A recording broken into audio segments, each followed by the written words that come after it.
Welcome back to another first impression, this time for the anime Anne Shirley, or Anne Shirley. We have the synopsis from my anime list. Life is not easy for Anne Shirley, an 11-year-old orphan with a vast imagination and a short temper. In a twist of fate, she gets taken into the Cusbear's house in Avonlea. The elderly occupants, Marilla and Matthew Cusberg, were looking for a young boy to help in the fields, but they are in for quite a shock when they realize Anne is a girl. Adapted from the acclaimed classic by L.M. Montgomery, aka no Anne, portrays Anne's upbringing from 11 to 17 years of age and her encounters and separation with various people. Only time will tell what major decision Anne has to make that will change her life forever. This has 24 episodes, a historical drama. Now, the problem is, as you probably guessed, Anne or Anne, because she, in the anime at least, she's like, okay, Anne is my name, but you have to write it with an E, because it's more sophisticated that way. Overall, this is more or less what is described here. We have a little girl, pretty in the front over there, who is joining a new family. She was previously an orphan, joining a new family, and we are more or less following her in her daily life. Nothing much else. It's not action, it's not the big bad we have to defeat, nothing of that sort. I would say something like a slice of life in that direction, but maybe not as comedic or what we would see a lot as comedy in slice of life. They all have similar comedy style. This one is pretty much really we just follow this girl, and I have to say it is surprisingly good. And I don't mean this in a bad way. I assumed it would be good. I didn't know the ratings before. I don't really look that up before I watched the show. After watching the 3 episodes, I was surprised how invested I was in this development. I really liked the show. I don't really know why. I don't have kids. I don't really have like a partner or potential kids or grandkids or whatever. I don't even have a nephew or something to really bond with, but the first episode was really heart-wrenching to see the development, because she's coming there as an orphan and she's like, oh, a new home.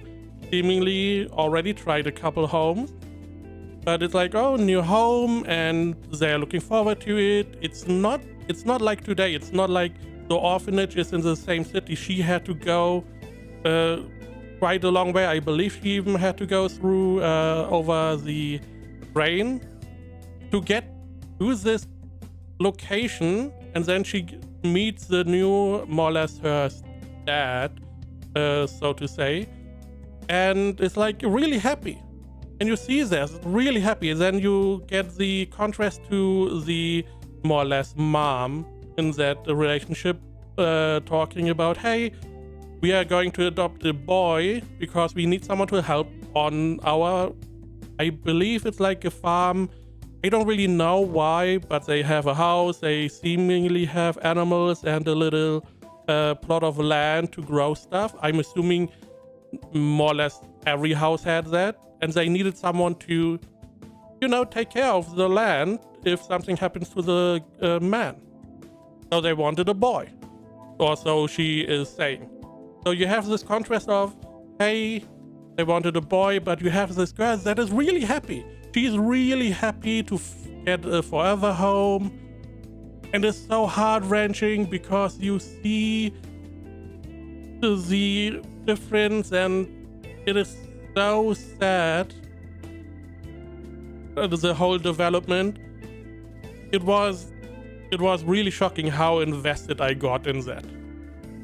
and it is really, really well done. I just like the show. Don't really want to talk too much. I have the habit of yapping too much. The art style is I mean, you see the art style on the cover or on the picture. So this is the art style you can expect. Animation was fine. Some parts were prettier than others. I mean, it's animation, whatever. We do have some callbacks later on in like episode 3 that I really liked. You know what? Let's go to the rating again. First 3 episodes. Normally I try to tend to the direction of an 8 for shows in the direction. So if it's a 6, normally I would give it maybe 7, because you never know, it could go up, go down. Want to be a little bit more positive. So people gave it a 7.8 on my anime list, and AnyList gave it a 75%. I personally, and I did have to contemplate, it is without a doubt a very strong 8, but I would give it a 9. I would give it a 9 out of 10. I would recommend this anime if someone, this is what my rating is. If I say a 9 out of 10, if someone was like, hey, what anime should I watch this season? This would be one of the ones I would be willing to present. Naturally, we have a lot of other animes this season that are also on the table and are really good that I would present as well. However, if I knew they were at least somewhat interested in this direction, this is what I would show them. I would say, hey, try out Anne Shirley. It's pretty good. Now, the problem is I only have like 2 friends that are into anime, and I assume both of them are not interested in this one. So if I had an imaginary friend that is somewhat interested in at least in this direction, this is where I would go. Now, I do want to talk a little bit more. However, this would now be more or less considered spoilers, so you have been warned. Now, after after she met her new dad, they are never really called dad or mom. They are called Marilla and Matthew. Marilla is the more or less mom. Matthew is the dad. Matthew is awesome. He's like a big, huggable, really, he seems like a really nice dad. Like a dad part. Marilla is a little bit more realistic. We also had one of the scenes where Matthew was like, Marilla, you always talk sense. Because she's like, we can't have the girl.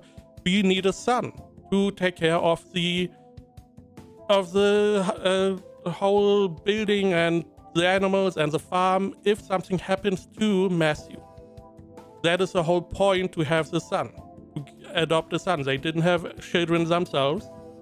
Don't know why. Didn't happen. I mean, out of luck, I guess. So they needed a boy. So we had this whole interaction that they come in and Shirley, she's happy, or Anne, she's happy, this is my new home and I can't wait to see everything. And then they meet with Marilla, and Marilla's like, who's that? It was supposed to be a boy. And naturally, Anne instantly breaks out in tears. It's so heart-wrenching because I can't really fault Marilla. This is not today. This is like 100 years ago or so. And you needed to look out for, your future in some way. And the girl is fine. It's not like she hates her. It's not like she wants something bad for her. They just needed someone to take care of the location. At least that is what her goal was. Now, we do have this nice interaction between the 2 parents, where Matthew was like, or Marilla was like, she's not really useful for us. She can't help us. And Matthew was like, yeah, she can't be useful to us, but we can be useful to her. Because we can give her a home, we can give her a good life, and all that stuff. Later on, Muriel decided to go back to the orphanage with Anne to more or less bring her back. And we do see another interaction, which then leads to Muriel being, okay, we didn't really decide not to keep you because there was someone else interested in a girl to help out, and she was not nice at all. Generally, on the whole way to the orphanage, they had this conversation, and this is what Matthew was saying before, that she's an interesting girl. If you talk to her, she is really interesting. She has like a really upbeat personality. She has a high imagination. And Matthew really took to Anne as like, hey, I do want her to live here. I want to give her a good life. Now Marilla also went down that route, and in the end, and they decided to keep her, which was really nice. And then we have those daily interactions.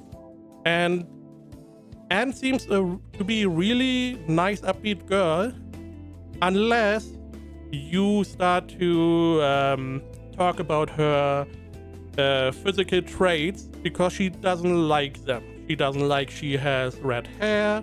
She doesn't like that she looks homely, in her words. She wants to be pretty. She wants to be cute and all that. She dreams of like having black hair and having a pink dress, because red hair and pink dress doesn't fit as much. So she said, we also have like, this is what I really like. We get this in the first episodes where she's saying, I want black hair, I want to bring a pink dress. And in the third episode, we see her daydreaming, where she is daydreaming herself with black hair and a pink dress dancing on water, which is a really nice callback. Overall, really nice. We have those interactions between her and her new best friend, the girl on the right. And all the interactions, they're really nice. They bond. We have her interaction with other people. And if you don't really love her, she's nice. She's not really bad. I also like, this was one of the interesting parts. The parents also, Matthew not as much, Marilla also has a lot of growth. Again, she's like, we wanted a boy, not a girl. She was more or less against Anne joining. But then Anne more or less convinced her to, you know, as Matthew said, they can be helpful for her. They can be useful for Anne. And this is what we get.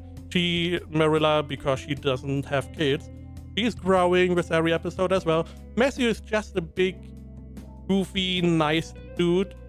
We have the classical part where Marilla is like the bad cop. It's like, you did something bad, you are grounded, and Matthew is the good cop of like, you know, we need to give her food and maybe not be too harsh. This is always really interesting, especially after Marilla came back with Shirley. We had this interaction where she was like, yeah, Anne is a really interesting girl and I do want to keep her. And Matthew just has a big grin, and Marilla's also, you know, saying, don't look at me with the I told you so look. And he's just getting a bigger grin, and she's like, I really like that as well. It has a lot of charm. It just is a really, really good show. I am very surprised by how much I like this one.